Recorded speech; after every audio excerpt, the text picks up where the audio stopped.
Hi friends, నేను మీ RV Prasad. మీరు చూస్తున్నారు RV Prasad tech channel. Friends, ఈ రోజు మన వీడియోలో మనం రెగ్యులర్ గా మొబైల్ అనేది యూజ్ చేస్తూ ఉంటాం కదా, కానీ ఈ యొక్క మొబైల్ ను మనం ఖచ్చితంగా రీస్టార్ట్ చేస్తూ ఉండాలన్నమాట.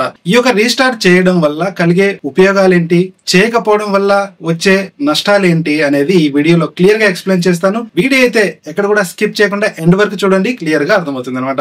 అలాగే మీకు ఈ వీడియో యూస్ఫుల్ అండ్ హెల్ప్ఫుల్ అనిపిస్తే వీడియోని తప్పకుండా లైక్ చేయండి. అలాగే మన ఛానల్ సబ్స్క్రైబ్ చేసుకుని పక్కన ఉన్న బెల్ సింబల్ కూడా యాక్టివేషన్ చేసి పెట్టుకోండి. ఎందుకంటే ఎప్పుడైనా మన ఛానల్లో ఇలాంటి ఇన్ఫర్మేటివ్ వీడియో అప్లోడ్ అయితే మీకు నోటిఫికేషన్ అప్పుడు తెలుస్తుంది అనమాట. ఇప్పుడు మనం ఏమాత్రం లేట్ చేయకుండా టాపిక్ లోకి వెళ్ళిపోదాం. మనం రెగ్యులర్ గా మొబైల్ అనేది యూజ్ చేస్తుంటాం కదా, కానీ రీస్టార్ట్ అనేది మనం ఎప్పుడు చేస్తాం? ఫర్ ఎగ్జాంపుల్ చూసినట్లయితే మనం కంప్యూటర్ గానీ ల్యాప్టాప్ గానీ ఎక్కడైనా కూడా ఒక సాఫ్ట్వేర్ ఇన్స్టాల్ చేసినప్పుడు, లేదంటే ఒక అప్లికేషన్ ఇన్స్టాల్ చేసినప్పుడు, లేదంటే ల్యాగ్ అయినప్పుడు మనం రీస్టార్ట్ చేస్తూ ఉంటాం. రీస్టార్ట్ చేసినప్పుడు ఏంటంటే మనకు ఆటోమేటిక్ గా రెగ్యులర్ గా ఆ యొక్క కంప్యూటర్ గానీ ల్యాప్టాప్ గానీ మొబైల్ గానీ ఫాస్ట్ అవుతుంది అనమాట. అలాగే మనం రెగ్యులర్ గా యూజ్ చేసే మొబైల్ కూడా ఖచ్చితంగా రీస్టార్ట్ అనేది చేస్తూ ఉండాలన్నమాట. అలా రీస్టార్ట్ చేయడం వల్ల మన మొబైల్ అనేది ఫాస్ట్ అవుతుంది. ఇప్పుడు మనము ఈ యొక్క మొబైల్ ను రీస్టార్ట్ చేయకపోవడం వల్ల కలిగే నష్టాల గురించి ఇప్పుడు మనం తెలుసుకుందాం. మనం రెగ్యులర్ గా మొబైల్ రీస్టార్ట్ చేయకపోతే ఖచ్చితంగా మొబైల్ అనేది స్లో అవుతుంది అనమాట. స్లో ఎందుకు అవుతుందంటే, రెగ్యులర్ గా మన మొబైల్ ఏదైతే అప్లికేషన్స్ యూజ్ చేస్తుంటామో ఆ యొక్క అప్లికేషన్స్ అనేది బ్యాక్గ్రౌండ్ లో రన్ అవుతుంటాయి అనమాట. రన్ అవుతున్నప్పుడు ఏంటంటే ర్యామ్ మీద ఎక్కువ భారం పడుతుంది. అంటే మన ర్యామ్ అనేది ఎంగేజ్ అవుతుంది. ఎంగేజ్ అయినప్పుడు ఆటోమేటిక్ గా ఫోన్ అనేది స్లో అవుతుంది అనమాట. ఫోన్ స్లో అయినప్పుడు మనకు బ్యాటరీ కూడా హీట్ అవుతుంది అనమాట. మీకు ఆటోమేటిక్ గా మీకు అర్థమవుతుంది. చూడండి, మనం రెగ్యులర్ గా ఒక 10 days 15 days కంటిన్యూగా మొబైల్ రీస్టార్ట్ చేయకుండా యూజ్ చేసినట్లయితే మనకు మొబైల్ అనేది ల్యాగ్ అవుతుంది, తర్వాత హ్యాంగ్ అవుతుంది, తర్వాత వచ్చేసి బ్యాటరీ కూడా త్వరగా అయిపోతుంది అనమాట. అలాంటప్పుడు ఏంటంటే మనము ఖచ్చితంగా రీస్టార్ట్ అనేది చేస్తూ ఉండాలి. తర్వాత వచ్చేసి మన మొబైల్ ఫ్రీజ్ కూడా అవుతుంది అనమాట. అంటే మొబైల్ ఫ్రీజ్ అవ్వడం అంటే మనం ఎప్పుడైనా ఒక అప్లికేషన్ ఓపెన్ చేయాలనుకున్నప్పుడు అది ఓపెన్ కాదనమాట. అంటే ఎక్కడ మనం క్లిక్ చేసినా కూడా అది అక్కడే స్ట్రక్ అయిపోతుంది. దాన్నే ఫ్రీజ్ అంటారు అనమాట. అలా ఫ్రీజ్ అవ్వకుండా ఉండాలంటే మనం ఖచ్చితంగా మొబైల్ అనేది రీస్టార్ట్ చేస్తూ ఉండాలన్నమాట. రీస్టార్ట్ అనేది ఎన్ని రోజులకు చేయాలి, ఎన్ని వారాలకు చేయాలి, ఎన్ని నెలలకు చేయాలి అనేది నేను చివర్లో చెప్తాను. వీడియో అయితే కంటిన్యూగా చూడండి. అలాగే చిన్న రిక్వెస్ట్, వీడియోను తప్పకుండా లైక్ చేయండి. ఎందుకంటే వీడియోని మీరు లైక్ చేసినట్లయితే ఈ వీడియో చాలా మందికి రీచ్ అయ్యే అవకాశం ఉంటుంది అనమాట. ఎందుకంటే వారికి కూడా యూజ్ అవుతుంది.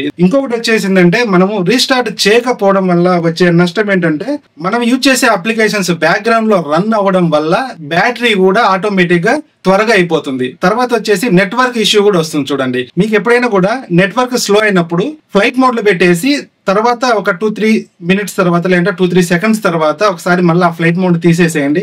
మీకు ఆటోమేటిక్ గా ఆ యొక్క నెట్వర్క్ అనేది స్పీడ్ అవుతుంది అనమాట. ఇదైతే మీకు ఆటోమేటిక్ గా మీరు కూడా చూస్తూనే ఉంటారు, ఎందుకంటే మీరు కూడా ట్రై చేస్తూ ఉంటారు. అలాగనే మన మొబైల్ ను కూడా మనము రీస్టార్ట్ చేయాలి. ఎప్పుడైతే మన మొబైల్ ల్యాగ్ అయినా, హ్యాంగ్ అయినా, స్లో అయినా, లేదంటే మొబైల్ హీట్ ఎక్కుతున్నా కూడా ఖచ్చితంగా మనం అనేది రీస్టార్ట్ చేయాలన్నమాట. రీస్టార్ట్ చేసినట్లయితే మనకు సేమ్ యాజ్ ఇట్ ఈస్ గా ఇంతకు ముందు ఎలా రన్ అవుతున్నదో అలాగనే మనకు దీని యొక్క సామర్థ్యం అనేది పెరుగుతుంది అనమాట. ఈ యొక్క రీస్టార్ట్ చేయడం వల్ల వచ్చే ప్రయోజనాల గురించి ఇప్పుడు మనం చూద్దాం. మన మొబైల్ రెగ్యులర్ గా రీస్టార్ట్ చేయడం వల్ల మనం యూజ్ చేసే అప్లికేషన్స్ బ్యాక్గ్రౌండ్ లో రన్ అవుతూ ఉంటుంది కదా, ఆ యొక్క రన్ అయినప్పుడు ఏంటంటే మెమొరీ కూడా ఫుల్ అవుతుంది అనమాట. అంటే ర్యామ్ మీద ఎక్కువ భారం పడుతుంది. అదంతా కూడా మనం రీస్టార్ట్ చేయడం వల్ల క్లియర్ అవుతుంది అనమాట. క్లియర్ అయినప్పుడు ఆటోమేటిక్ గా మొబైల్ అనేది స్పీడ్ అవుతుంది. తర్వాత వచ్చేసి బ్యాటరీ పనితీరు కూడా మెరుగుపడుతుంది అనమాట. ఎందుకంటే ఎప్పుడైతే మనం మన యొక్క మొబైల్ ను రీస్టార్ట్ చేస్తామో, రీస్టార్ట్ చేసినప్పుడు బ్యాక్గ్రౌండ్ లో ఎటువంటి అప్లికేషన్స్ రన్ అవ్వవు కదా, అలాంటప్పుడు మన యొక్క బ్యాటరీ కూడా సామర్థ్యం అనేది పెరుగుతుంది అనమాట. ఎందుకంటే బ్యాక్గ్రౌండ్ లో అప్లికేషన్స్ రన్ అవ్వవు కాబట్టి.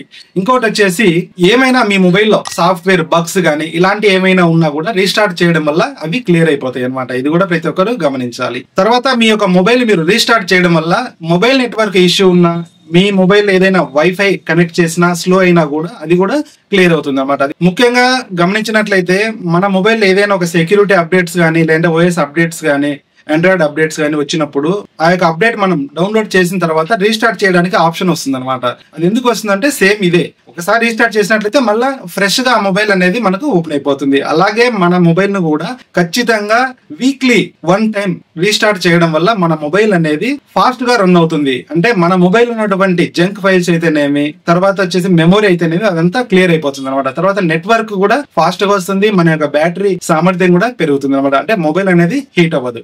అందుకని చెప్పేసి ఈ వీడియోలో నేను చెప్పదలుచుకున్నది ఏంటంటే ప్రతి ఒక్కరు వీక్లీ ఒక్కసారి అయినా కూడా మన మొబైల్ అనేది రీస్టార్ట్ చేయండి, అంటే స్విచ్ ఆఫ్ చేసి మళ్ళీ ఆన్ చేయండి అనమాట. ఇలా ఆన్ చేయడం వల్ల మన మొబైల్ ఫాస్ట్ గా రన్ అవుతుంది, తర్వాత వచ్చేసి మన మొబైల్ హీట్ అవ్వకుండా ఉంటుంది, తర్వాత వచ్చేసి మన యొక్క మొబైల్ ఏదైనా నెట్వర్క్ ప్రాబ్లం ఉన్నా కూడా అది కూడా సాల్వ్ అయిపోతుంది, తర్వాత మన మొబైల్ లో మనకు తెలియకుండా ఏమైనా బగ్స్ ఉన్నా కూడా అవి కూడా క్లియర్ అయిపోతాయి అనమాట. ఫ్రెండ్స్, ఈ వీడియో ద్వారా మీకు కొంత ఇన్ఫర్మేషన్ అయితే దొరికింది అనుకుంటా. వీడియో నచ్చినట్లయితే వీడియోని లైక్ చేయడం మాత్రం మర్చిపోకండి. అలాగే video me friends and family members కూడా షేర్ చేయండి. అలాగే మీరు ఫస్ట్ టైం మన ఛానల్ విజిట్ చేసినట్లయితే ఛానల్ ని తప్పకుండా సబ్స్క్రైబ్ చేసుకోండి. Thanks for watching. జై హింద్, జై భారత్.